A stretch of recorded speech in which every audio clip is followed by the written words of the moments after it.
Ports of Call.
We invite you to join us now on another voyage to Ports of Call. Come sail with us in fancy while you sit comfortably by your fireside. Our steamer has just weighed anchor and heads for Peru, our port of call.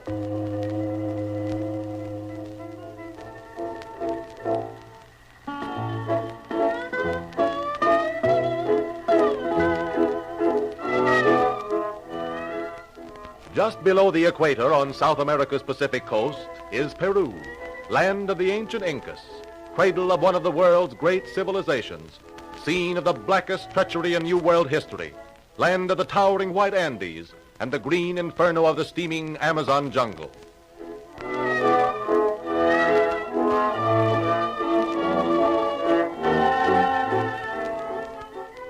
Sailing along the Pacific shores of South America, our steamer swings into the harbor of Callao, Peru's principal port. A brief ride of a few minutes brings us to Lima, the capital of Peru, a city of white-walled, red-tiled buildings set in the middle of the green Rimac Valley, beneath the eternal purple and white of the towering Andes.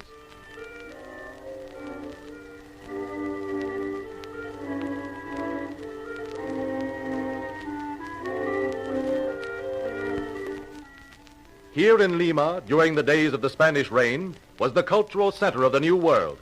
Here in the city of the kings, already old 300 years ago, was Sevilla transplanted to the Western Hemisphere. Across its wide streets strode Spanish cavaliers, lace-flounced wrists always close to their thin blades of Toledo steel. Here sat the grim-lipped priests of the Western Inquisition.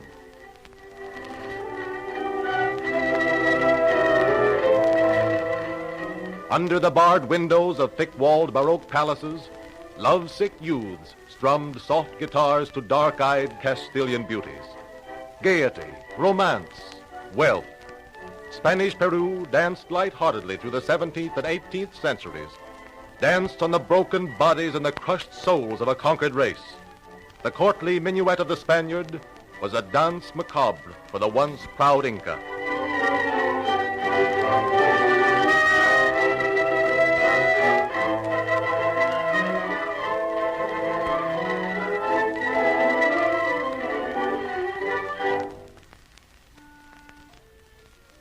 At a time when Europe slumbered in the ignorance of the Dark Ages, the Incas achieved an incredible civilization as they extended their empire north beyond the equator, south to include Chile, east to the jungles of the Amazon, a territory of more than 1 million square miles. Without the aid of machinery or beasts of burden, other than the gentle llama, the Incas built a system of roads 8 feet wide throughout the empire. Magnificent palaces, the walls of which were built without mortar, yet constructed so carefully that a knife blade cannot be inserted between the stone blocks. The first suspension bridge in the world's history, so strong that an army of 12,000 men passed over it. An irrigation canal 12 feet deep and 400 miles long, causing the desert to bloom by the water brought from the snowfields of the Andes, 16,000 feet above sea level.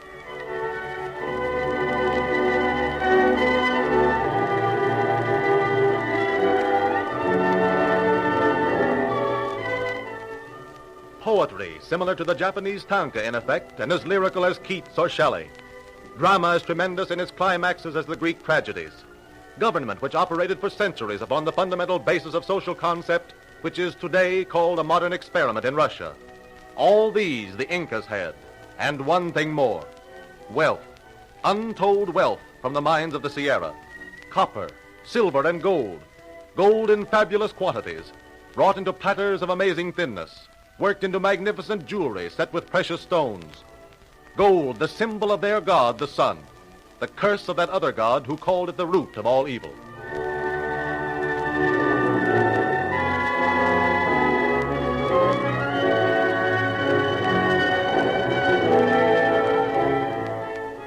The industrious, peaceful Incas knew nothing of that other side of the world where gold was considered not the symbol of God, but of the devil. Knew nothing of Christopher Columbus, nor of the horde of gold seekers who followed him to New Spain. Knew nothing of the plight of Montezuma in Mexico, and nothing of the fate that was in store for them when in 1532 they hospitably welcomed to their country a little band of Spaniards under Captain Pizarro.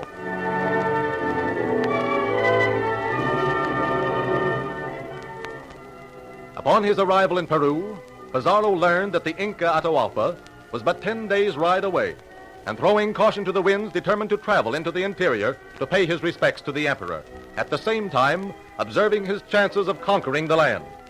Unmolested by the natives, Pizarro led his band of 180 soldiers through narrow defiles where an ambuscade would have meant death, led them up into the high mountain passes, on into the green valley of Cajamarca, where Atahualpa was enjoying the baths. Halting within the town, Pizarro sent his lieutenant, Hernando de Soto, ahead to announce his arrival to the Inca.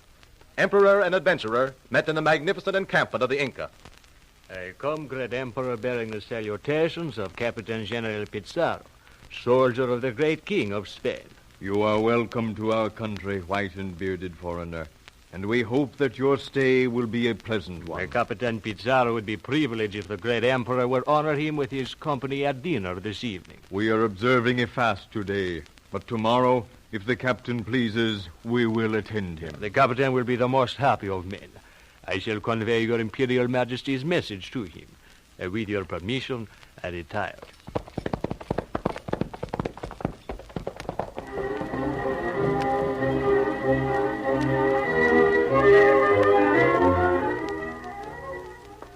Well, Hernando? Captain Pizarro, it is impossible. Impossible? Why impossible? The man is a bodyguard of 1,000 soldiers armed with lances of copper and bows and arrows. I care not for lances of copper.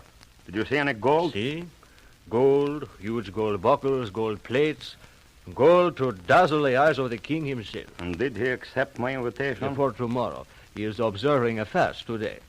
But I assure you, Captain Pizarro, your plan is impossible.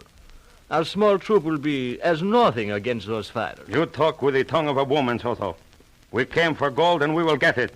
What Cortez did in Mexico, we can do here. But you dare not touch this man. He is a god to his people. That is just why I dare touch him. Once we make him prisoner, half the battle is won. The people will respect us once we show them that their God is powerless against us. Then we can claim the gold of this land for the king and ourselves. I think it is a foolhardy plan, Captain. You may think what you like, but you will obey my orders. Si, Captain. Here is the plan. We place our cannons at opposite sides of the plaza. Hidden in the small side streets will be cavalry and detachments of foot soldiers.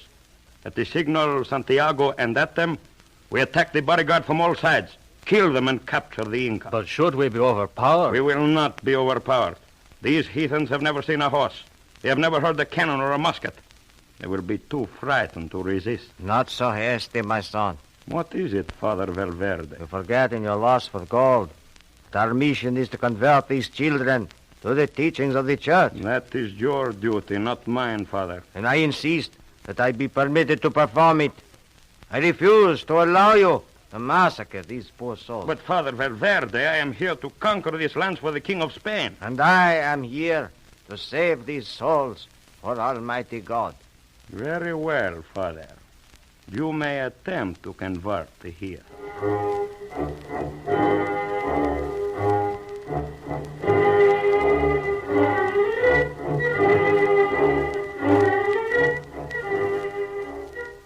The following day, a little before sunset, the royal procession of Atahualpa entered the gates of the city, unarmed, as evidence of their hospitality and friendliness.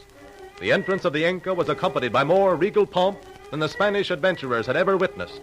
A band of menials came first, removing all obstacles, even the smallest sticks and stones from the path of the emperor. Then came the heralds announcing the approach of the Inca. Then the nobles and princes of the royal blood, glittering with gold ornaments and jewels. Finally came the royal palanquin, studded with plates of silver and gold and lined with the feathers of tropical birds. Seated within upon a throne of solid gold was the Inca Atahualpa, magnificently attired in a rich purple garment of the finest vicuna, wearing a collar studded with huge emeralds.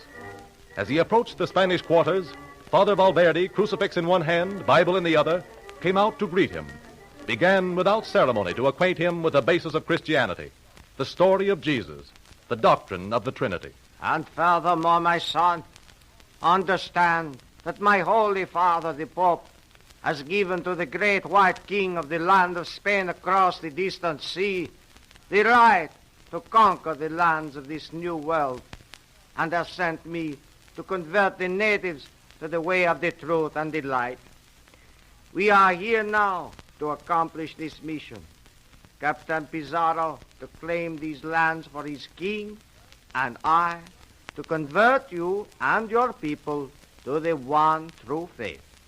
My son, walk not further in the darkness and sin of the heathen. I have shown you the light. Come, follow me. Pledge your spirit to Christ and your allegiance to the great King and Holy Roman Emperor, Charles of Spain, and he will ever after aid and protect you in this life, just as Christ Jesus will greet you in the life hereafter. Enough. I have heard enough.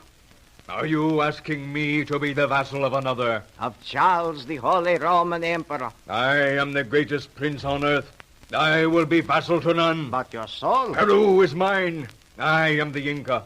I am the child of the sun. You tell me your God was put to death by the human beings he created.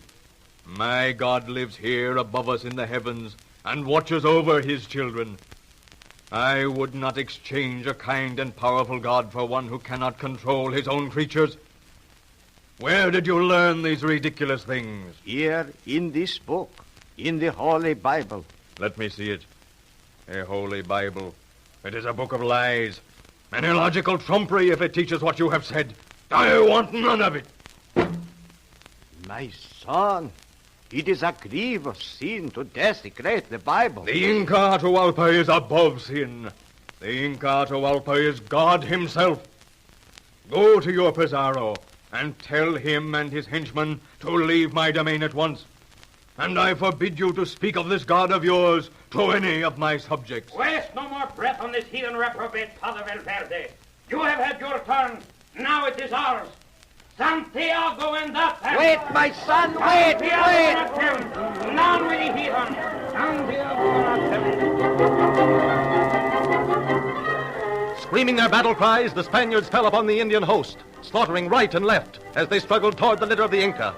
Stunned by the sudden bedlam of the noise, by the never-before-heard rattle of musketry and roar of cannon, the Indian guardsmen broke and fled in terror. Heroically, the nobles of the Inca's court defended the person of their lord with their naked breasts. As quickly as they were cut down, new ones took their place.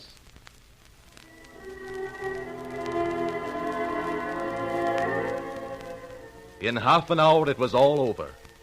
The tropical twilight quickly deepened to night, drawing a merciful curtain of darkness across a scene of horrible carnage. 10,000 Indians had been massacred, though not a single Spaniard was so much as wounded.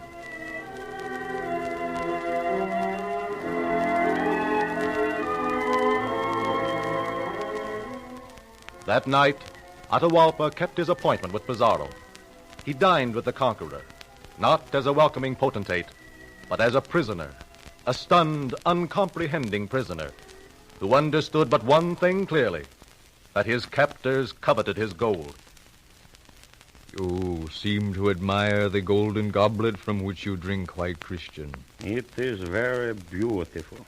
For my freedom, I will pave the floor of this room with gold. What say you? Madre de Dios, pave this great room with gold. Perhaps it is not enough. Very well. I stretch my hand as high as I can above my head. I will fill the room with gold to that height in exchange for my freedom. Accept it, Captain Pizarro. Look, the loom is fully 17 feet broad and 22 feet long. Agreed, worthy Inca. When you have filled this room with gold as high as you can reach, you shall go free.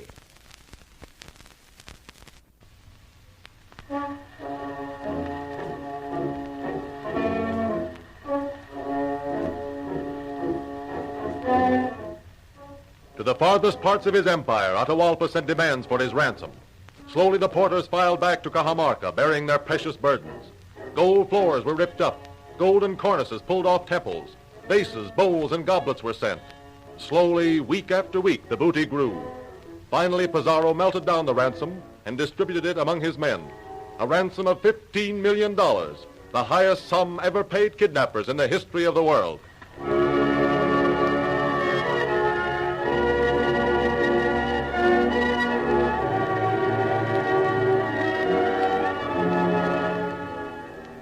But Pizarro broke his pledge to Atahualpa. Still, the emperor remained imprisoned. Pizarro, fearing for the safety of his men, were he released. Then came a rumor of the native uprising. Pizarro sent Hernando de Soto to investigate. But the soldier to investigate. But the soldier to investigate. But the soldier to investigate. But the soldier to investigate. But the soldier to investigate. But the soldiers were growing restive. They demanded Atahualpa's life to ensure their own safety. A travesty of a trial is he. A travesty of a trial is he. A travesty of a trial is held, presided over by Pizarro and Father Valverde, in which Atahualpa is accused not only of fomenting a rebellion against the Spaniards, but of such irrelevant charges as having more than one wife. The court is quick to reach a verdict, and Pizarro himself brings it to the Inca's quarters. Inca Atahualpa, the court has reached a verdict. Yes? They have found me innocent. They have freed me. No, they have found you guilty. Guilty? And sentenced you to be burned at the stake. Is this the civilization of which you boast? To burn an innocent man at the stake? There is one choice. If you will embrace Christianity and be converted, your sentence is to be commuted to death by strangling, a much less painful method. What have I done to you white Christians that I should meet such a fate? And at your hands, too, you who have received nothing but friendship in my land, you with whom I have shared my wealth. I can do nothing. You are found guilty. Guilty? But of what? Plotting a rebellion against me and my command. That is not so. Of that I am innocent. When your Lieutenant de Soto returns, he will tell you there is no such rebellion. You are also found guilty of immorality. Immorality? What is that? You have more than one wife. But that is the ancient custom of my people. How can you try me for that? We have, and we have found you guilty. Furthermore, the court has found you an improvident ruler, and has decided that for the good of the people, you must be put to death, so that the people may receive without interference the benefits of civilization under the rule of the King of Spain. But how have I been an improvident ruler? My people have been happy. They have had food, clothes, and shelter. Since we have arrived, your people's condition has been deplorable. There is not enough food. Their riches have been removed from their storehouses and treasuries. But only removed that I could pay you for my freedom. In the opinion of the court, it was inconsiderate of you to treat your subjects so. I cannot understand. You do not speak clearly. You are putting me to death for a crime which you yourself have committed. The court's opinion is final. My people need me, white Christian. Give me my life. I am innocent, I swear it. Give me my life, and I will pay you double the ransom. I can do nothing.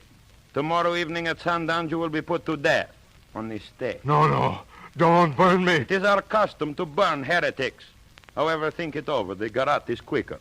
If you will permit yourself to be baptized, you may die by strangulation.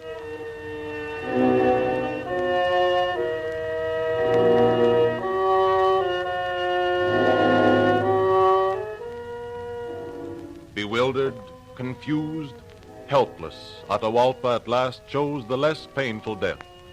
And on the afternoon of August 29th, 1533, he was baptized by Father Valverde as Juan Atahualpa, and at sundown of the same day was executed.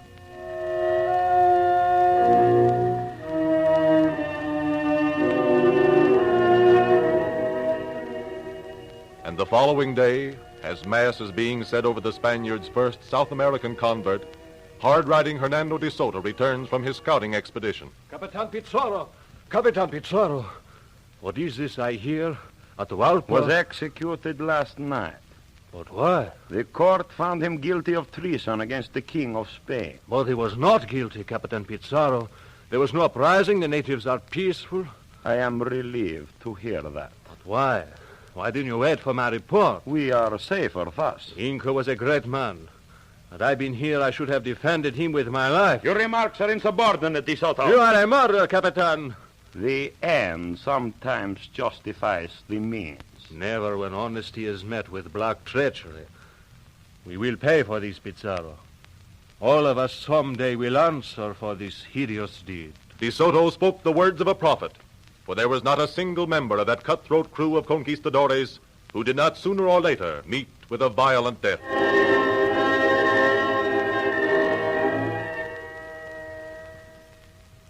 For the next 200 years, Peru was the mint of the Spanish Empire, sending across the ocean galleon after galleon of gold and silver bars, mined by the conquered and enslaved Incas, whose number during this period was reduced by 5 million because of the cruelty and hardships imposed upon them by their captors.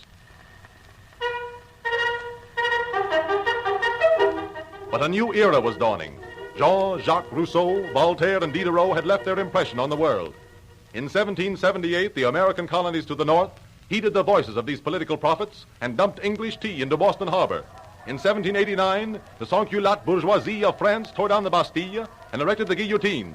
Liberty was a word with a new meaning. South America heard the joyous chorus of freedom from across the seas, heard the multitudes marching to independence, singing Yankee Doodle and Marseillaise. One by one, the colonies revolted, proclaimed themselves independent nations. But still in Lima, the viceroy of the King of Spain ruled supreme, quelling the patriots with the cunning tricks known to the Inquisition. Then from Chile, General San Martin marched at the head of the liberating army of the South. And in Ecuador, Bolivar, the liberator, planned his attack from the north.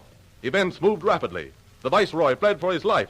And on July 28, 1821, General San Martin faces the population of Lima in the Plaza Mayor. From this moment, Peru is free and independent by the will of the people and by the justice of their cause, which God defends.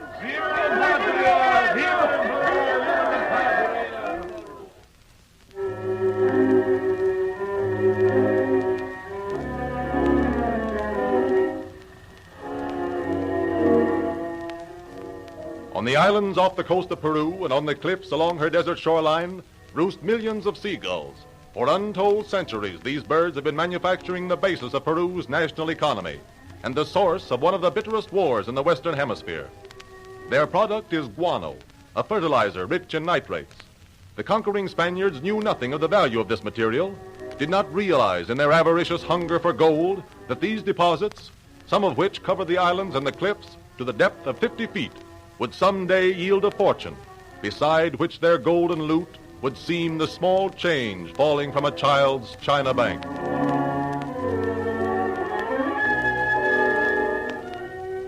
Peru first came to know the importance of its guano deposits shortly after she gained her independence. Vast shipments were made to Europe. Here, for the digging, was to be found material which sold for as high as $100 a ton. The nation went wild. Wealth that could be scraped from the earth's surface. Wealth so prodigious that the citizens were relieved from the payment of taxes. For a score of years, Peru lived on the mortgage income from her guano deposits, lived on the fat contracts given to foreign extractors of the precious stuff. But just as the Andean mines had been gutted by the wastage of exploitation, so the guano deposits diminished. A tax of 10 centavos was placed upon the guano. The powerful shippers refused to pay it. Nitrate deposits had been found in Tarapacá, the southernmost province bounding upon Chile. Shrewd, the nitrate magnates dangled this prize before the ambitious eyes of Chile. Cosy belly were trumped up, Latin American patriotism whipped to a fever heat by the economic ambition of the guano capitalists. And in 1879, Chile and Peru went to war, a war which started as the War of the 10 centavos, and which soon came to be known as the War of the Pacific. From the first, Peru was badly beaten. Antofagasta, the Pacific province of Bolivia, fell in time to the marching beat of Chilean soldiers. Tarapacá was soon occupied. Tacna capitulated, and the last stand of the Peruvian army was made on the Morro of Arica, the rocky, best-pocket edition of Gibraltar, which stands in the Bay of Arica. Here, the badly decimated Peruvian force receives its last orders from Colonel Bolognesi, their gallant commander. Soldiers of Peru, the Chileans have sent me an envoy under a flag of truce. They demand that we surrender. No, we'll never surrender. We will fight. We will never surrender. My comrades, that is what I wanted to hear. That is what I told the Chileans. that we would fight to the last cartridge. Viva Peru! Viva Peru! Viva Peru! Hold the flag up high, Manuel, so that the others may see it. Don't worry, comrade. When Manuel Garper's color sergeant, all may see that the flag of Peru flies proudly above any other in the world. That's all very well, but what are we to do? Colonel said we would fight to the last cartridge, but I have but 3 left. And I have but 6. When you have no more cartridges, then fight with your knives, with your bayonets, with your teeth. But never surrender to Chile. Here, take my carbine. Use it.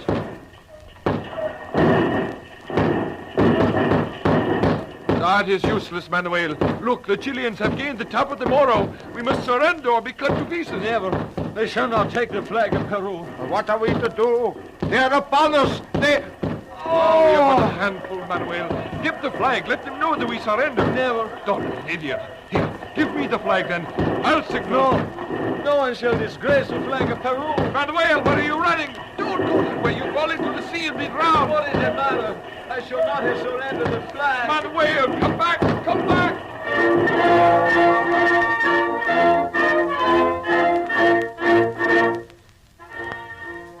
Thus, the great legend of the War of the Pacific, Emmanuel Arte, the color sergeant who preferred death in the sea to surrendering his country's flag to the enemy. Thus, the stuff of which Latin American patriotism is made, the dry tinder of hatred which lies dangerously under the hot equatorial sun. The War of the Pacific settled nothing. Chile, victorious, took her nitrate fields in Tarapacá and also the 2 provinces of Tacna and Arica, and by the terms of the Treaty of Anthon, agreed that the population of these 2 provinces would, at the end of 10 years, conduct a plebiscite to determine whether they remain Chilean or return to Peru. But the plebiscite was never held, and for 50 years the Tacna-Arica question was a running sore in the side of South America's body politic, only to be solved in 1929, when after countless discouraging attempts, President Hoover achieved an amicable settlement between the 2 enemies, whereby Chile was to retain Arica and Peru was to regain Tacna. So, after half a century of ill feeling, the road was finally opened toward a brighter future for these 2 neighbors under the equator.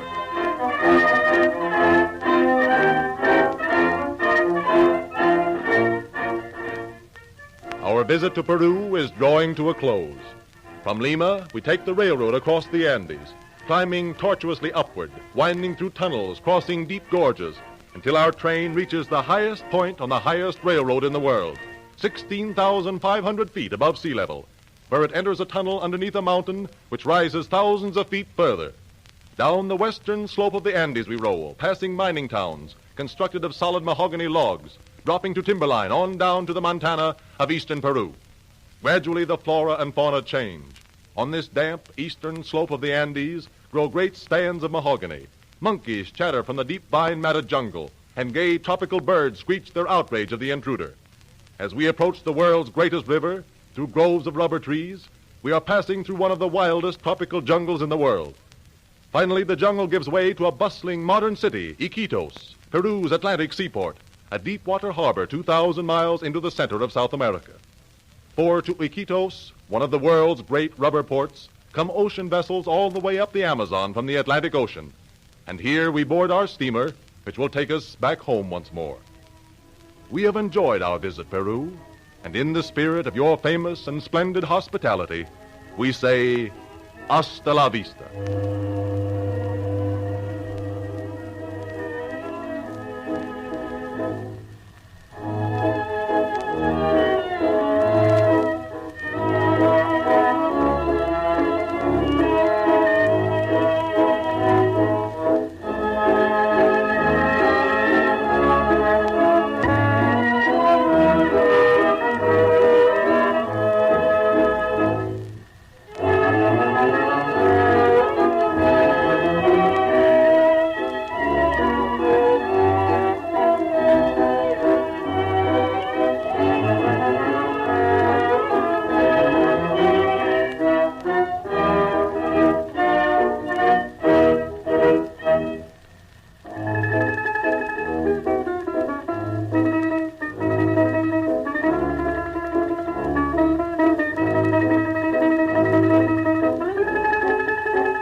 We invite you to come with us again next week at this time, when we journey far from home to another of the world's exotic ports of call.